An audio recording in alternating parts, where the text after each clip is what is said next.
বাপ তো সবাই আব্বা ন, মুসা আলাইহিস সালামেরও তো আব্বা। তো এখন মুসা আলাইহিস সালাম দৌড়ে বসছেন, আপনি আল্লাহ মানা করছে গাছের কাছে যাইতে, আপনি কেন গেছিলেন? যদি আপনি না যাইতেন তাহলে আমরা জান্নাতের মধ্যে থাকতাম, জান্নাতে ঘুরতাম, জান্নাতে খাইতাম, দুনিয়াতেও যাওয়া লাগতো না, ফেরাউনের এত অত্যাচার নির্যাতন এগুলো সহ্য করা লাগতো না। আদম আলাইহিস সালাম কয়, তুমি তোমার তাওরাতের মধ্যে কি পাইছো ফাআসা আদামু রাব্বাহু ফাগাওয়া, আয়াত এটা আছে নি? কো আছে।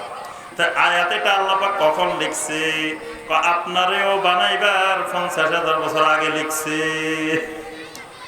তো আমারও তো আল্লাহ বানায় নাই, কিন্তু আল্লাহ লিখে রেখেছে যে আদম গাছের কাছে যাইব। তাহলে আরেকটা গুনাহ আছে এসিয়ান, ছোট্ট গুনাহ। তাহলে গুনাহ কয় প্রকার? 3 প্রকার। আচ্ছা, এবার আসেন, আমাদের প্রথম কথা ছিল কুফর। সতর্ক করতে হবে মানুষকে কি সম্পর্কে? কুফরি সম্পর্কে। এবার আসেন, কুফরি করলে অসুবিধা কি? 1 নম্বরে, কুফরি করলে ঈমান চলে যাবে। কুফরি করলে, আচ্ছা বলেন দেখি ঈমানের বিপরীত কি? ঈমানের বিপরীত কি? ঈমানের বিপরীত কুফর। ঈমানের বিপরীত কি? কুফর। কুফরির বিপরীত ঈমান। ঈমান থাকলে কুফরি থাকবে না, কুফরি থাকলে দুইটা কোনোদিন একসাথে থাকে না। একই মুসলমান, ঈমানও আছে কুফরিও আছে, কি দুইটা থাকতে পারে? মনেকে কথা কয় না, মনে থাকতে পারে?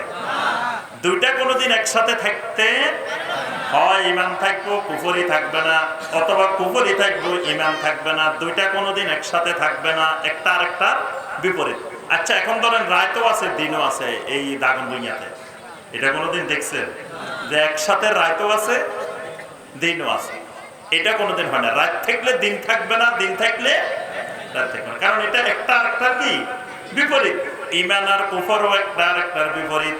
দিন যখন থাকবো রাত থাকবে না, ঈমান থাকলে কুফরি থাকবে না, কুফরি দেখলে ঈমান থাকবে না।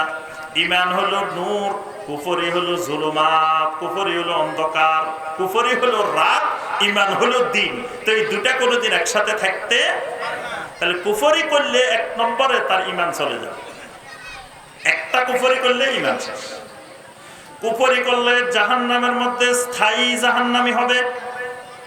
ঈমানদারও জাহান্নামে যাবে, কিন্তু স্থায়ীভাবে জাহান্নামে যাবে না। ঈমান থাকলে কবিরা গুনার কারণে জাহান্নামে গেলেও স্থায়ী না, কিন্তু কুফরি করলে জাহান্নামে গেলে স্থায়ীভাবে জাহান্নামে। ইন্নাল্লাযীনা কাফারু মিন আহলিল কিতাবি ওয়াল মুশরিকিনা ফী নারি জাহান্নাম খালিদিনা ফিহা। কোন সূরা এটা? কোন সূরা?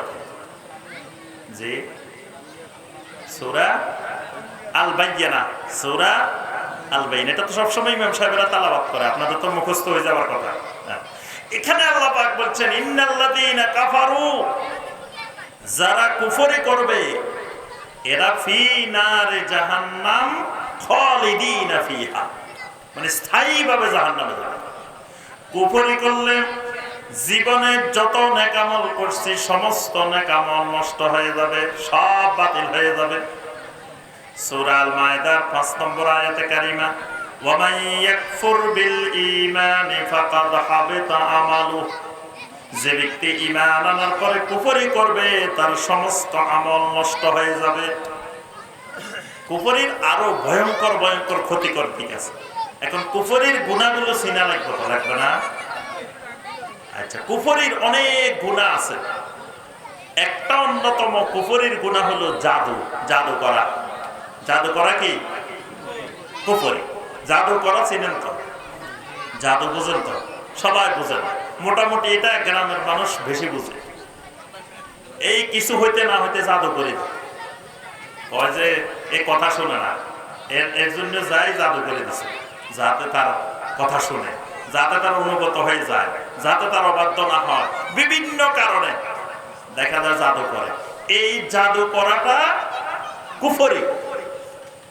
এই জাদু যদি কেউ করে তাহলে তার ঈমান শেষ, তাহলে তার স্থায়ী জাহান্নাম, তাহলে তার সমস্ত আমল শেষ। সে নামাজও পড়ে, জাদুও করে, তাহলে নামাজ বাতিল, নামাজ শেষ, নামাজে কোনো কাজ হবে না।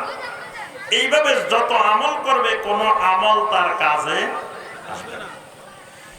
এরপরে একটা কুফরি হলো, যদি কেউ ইসলামের কোনো একটা জিনিসকে তুচ্ছ-তাচ্ছিল্য করে, ঠাট্টা বিদ্রূপ করে, হাসি তামাশা করে, ইসলামের কোনো জিনিস নিয়ে, আল্লাহর দ্বীনের কোনো জিনিস নিয়ে যদি কেউ ঠাট্টা করে, হাসি তামাশা করে, তাহলেও কি হবে? কুফরি হবে। তাহলে কি হবে? কুফরি হবে। কুফরি হওয়া মানে ঈমান চলে যাবে। এই জন্য কোরআনে কারীমের মধ্যে ইসলামের যতগুলো বিষয় এসেছে, নবী সাল্লাল্লাহু আলাইহি ওয়াসাল্লামের সহিহ হাদিসে যতগুলো বিষয় এসেছে, আমি আমল করি আর না করি, কিন্তু কোন আমল নিয়ে, কোন বিষয় নিয়ে হাসি ঠাট্টা তামাশা করা যাবে না। করলে ঈমান চলে যাবে, কুফরি হয়ে যাবে। সালাতের মধ্যে কিছু মাসালা আছে, দেখবেন ইখতিলাফ আছে, আছে না? যেমন ধরুন আমিন সশব্দে বলবেন না আস্তে বলবেন, ইখতিলাফ আছে না? রাফুল ইয়াদাইন, হাত তোলা করবেন কি করবেন না, ইখতিলাফ আছে, আছে না? এখন যদি আপনি এইগুলো নিয়ে যদি হাসি ঠাট্টা করেন, যদি ঠাট্টা বিদ্রূপ করেন, যদি বলেন কিছু মানুষ এমনি এমনি হাত মারে, আপনি রাফুল ইয়াদাইনের মতো একটা সুন্নতকে, ইবাদতকে, যেটার ব্যাপারে 4 শতাধিক সহিহ হাদিস আছে, আপনি হয়তো ইখতিলাফের কারণে করেন না, এটাতে আপনার ঈমান যাবে না। কিন্তু যদি এটা নিয়ে ঠাট্টা করেন, হাসি তামাশা করেন, তা আল্লাহর রাসূলের সহিহ হাদিসের উপরে চলে যাবে। এটা এই হাদিসের উপরে চলে যাওয়ার কারণে আপনার কুফরি হয়। এজন্য দেখেন যুগে যুগে আইম্মায়ে কেরাম ইখতিলাফ করছেন এটা নিয়ে, কিন্তু কেউ কারো বিরুদ্ধে কোনো কথা বলেন না। ইমাম শাফি রাহমাতুল্লাহ আলাইহি রাফুল ইয়াদাইন করেছেন, করার পক্ষে মত দিয়েছেন। ইমাম আহমদ বিন হাম্বল রাহিমাহুল্লাহ রাফুল ইয়াদাইন করেছেন, করার পক্ষে মত দিয়েছেন। ইমাম বুখারী রাহিমাহুল্লাহ শুধুমাত্র রাফুল ইয়াদাইনের উপরে একটা হাদিসের গ্রন্থ সংকলন করছেন, শুধুমাত্র এক বিষয়ের উপরে, জুজউ রাফুল ইয়াদাইন, যেখানে তিনি 4 শতাধিক হাদিস একত্রিত করছেন। কিন্তু কখনো তারা রাফুল ইয়াদাইন যারা করে না তাদেরকে নিয়ে হাসি তামাশা করেন নাই। আবার যারা ইমাম আবু হানিফা রাহমাহুল্লাহ রাফুল ইয়াদাইন করেন নাই, কিন্তু যারা করেছেন তাদেরকে নিয়ে কখনো হাসি তামাশা ঠাট্টা বিদ্রূপ করেন নাই।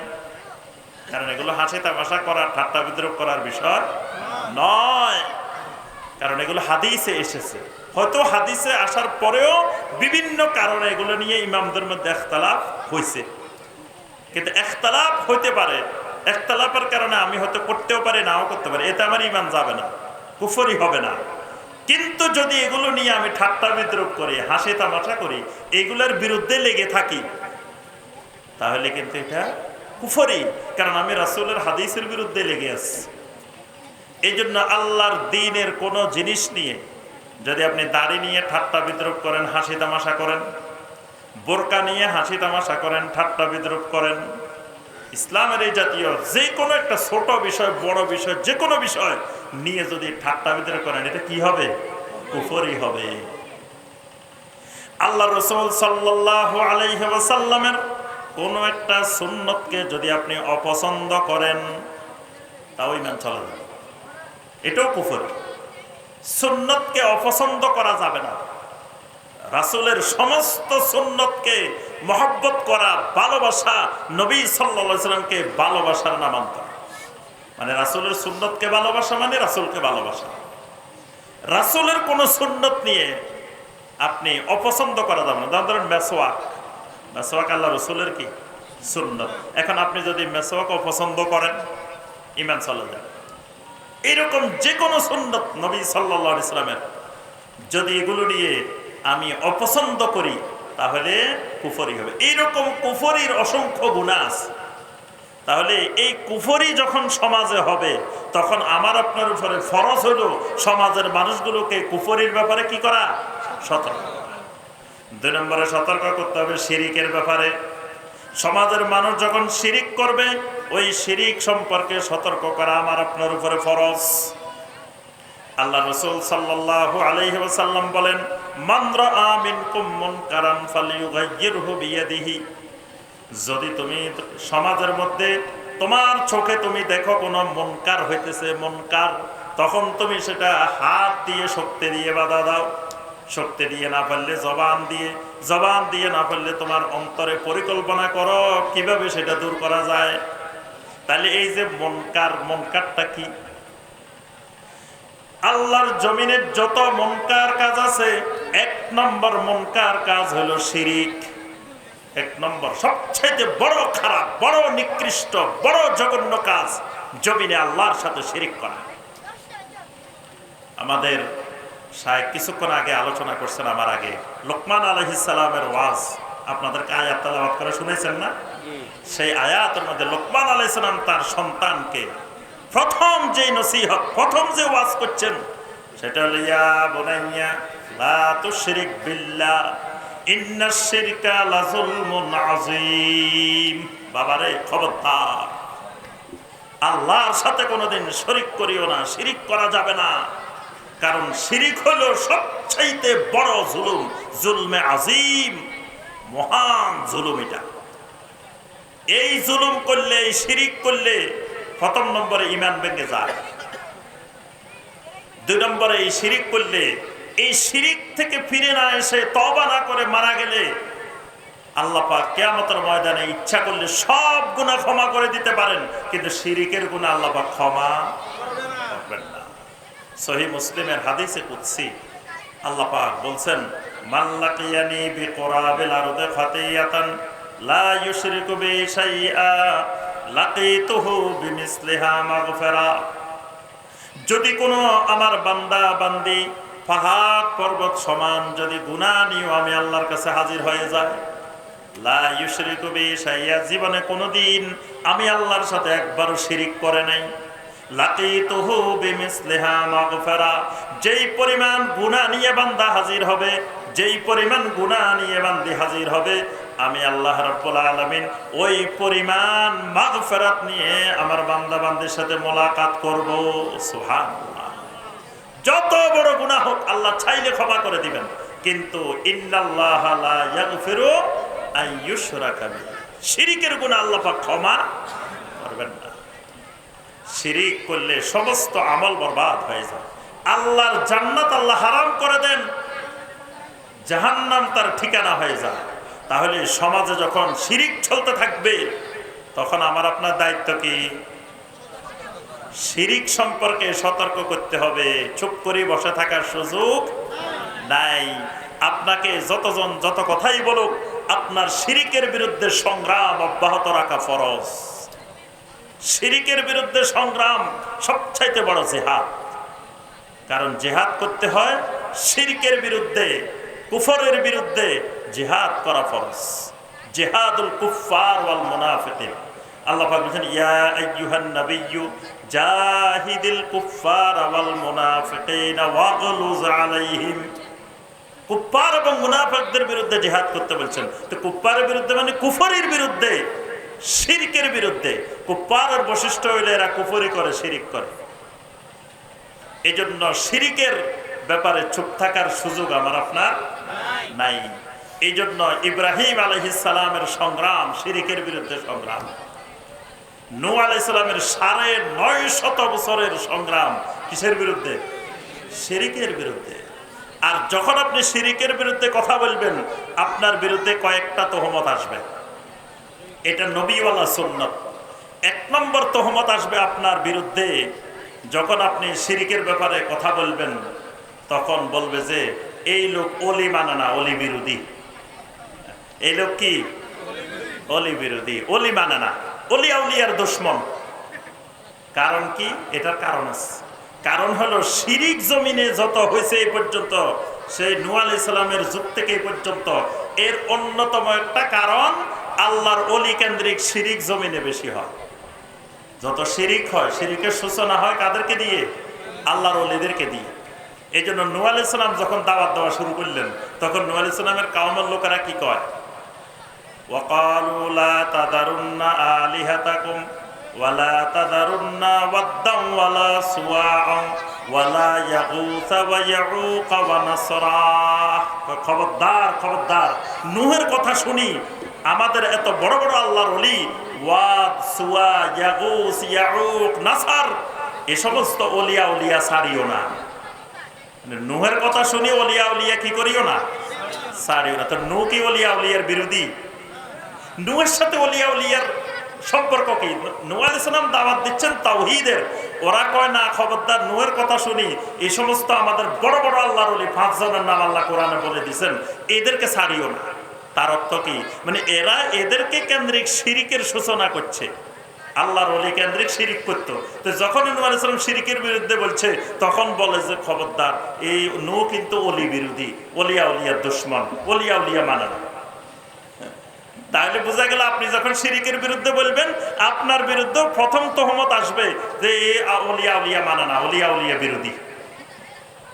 2 নম্বর তহমত আপনার বিরুদ্ধে যেটা আসবে, যেটা সমস্ত নবীদের আসছে, সেটা হলো আমরা এতদিন কি সুন্দরভাবে সমাজে বসবাস করতাম, আমাদের মধ্যে কোনো বিভেদ ছিল না, কি সুন্দর একটা ঐক্য ছিল।